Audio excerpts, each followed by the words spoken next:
किसी भी इलाके के विकास के लिए सड़कों का महत्वपूर्ण योगदान होता है। इसको लेकर लगातार सरकार की ओर से काम किया जा रहा है। देश के प्रधानमंत्री बनने के बाद नरेंद्र मोदी की ओर से इस दिशा में गंभीरता से कार्रवाई की जा रही है, जहां एक और ग्रामीण इलाकों को सड़कों को निर्माण करके ग्रामीण इलाकों को मुख्यालयों से जोड़ा जा रहा है, प्रखंड मुख्यालय से लेकर जिला मुख्यालय तक जोड़ा जा रहा है।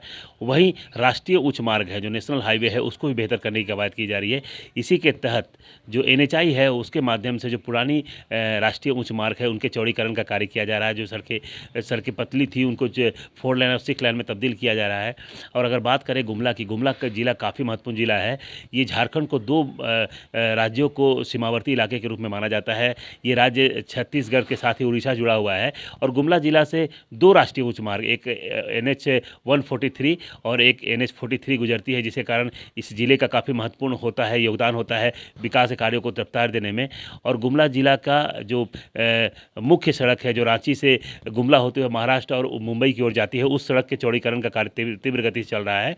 और जो आपको जानकारी है कि रांची से बेड़ो तक का सड़क चौड़ीकरण का कार्य हो गया है। बेड़ो के पलमा डिपा से लेकर गुमला के सड़क चौड़ीकरण का कार्य होना है। इसको लेकर अधिसूचना जारी हो गई है, टेंडर भी हो गया है और भारत सरकार की ओर से जिला प्रशासन को राशि भी उपलब्ध करा दिया गया है कि जो जमीन उसको चाहिए, जो सड़क के दोनों किनारे जितनी जमीन चाहिए, वो जमीन अधिग्रहण का कार्य किया जा रहा है। उसको लेकर कई विवाद थी, कहीं ना कहीं कम राशि मिलने को लेकर ग्रामीण आक्रोशित थे, लेकिन इसको लेकर जो जिला प्रशासन के पदाधिकारियों द्वारा और NHI के द्वारा यहाँ के जिला के अपर समाहर्ता सुधीर कुमार गुप्ता को जवाब दी गई थी और उन्होंने लगभग मामले को सुलझा लिया है। 90% मामले सुलझ चुके हैं और जो लोगों का विवाद था उसको सुलझा दिया गया है। और जो मुआवजा की राशि थी उसको काफ़ी बढ़ा कर दिया जा रहा है, ताकि लोगों को राहत मिल सके, क्योंकि ज़मीन की कोई कीमत नहीं होती है। ज़मीन की कोई कीमत नहीं होती है। ज़मीन ग्रामीणों की और किसानों की अहम पूंजी होती है। इस बात की जानकारी देते हुए अपर समाहर्ता ने उनको समझाया।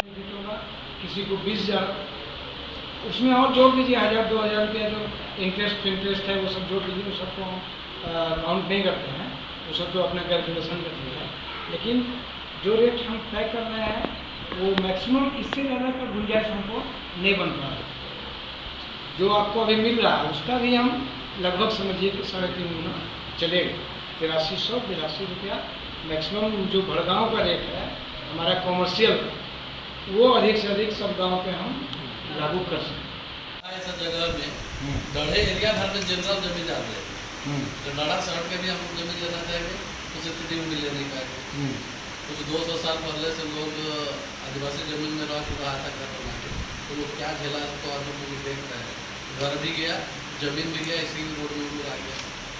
अब आज जमीन जाएगा सर, निश्चित रूप से जमीन को आप लोगों को 35,000 रुपया दे रहे हैं। जैसे जमीन घर टूटेगा, मकान टूटेगा, जमीन हम लोग खरीदने जाएंगे, तो जमीन का 4 गुना ऐसे ही दाम बढ़ जाएगा। जो आज 2 लाख रुपये जमीन बिक रहा है सर, 8 लाख रुपये भी हम लोग को जमीन नहीं मिलेगा। तो इस स्थिति में हम लोग के पास एक ही उपाय है कि हम लोग गाँव घर रोड छोड़ के जंगल झाड़ में जाकर रहें, या बाहर जाकर पलायन करके उधर मतलब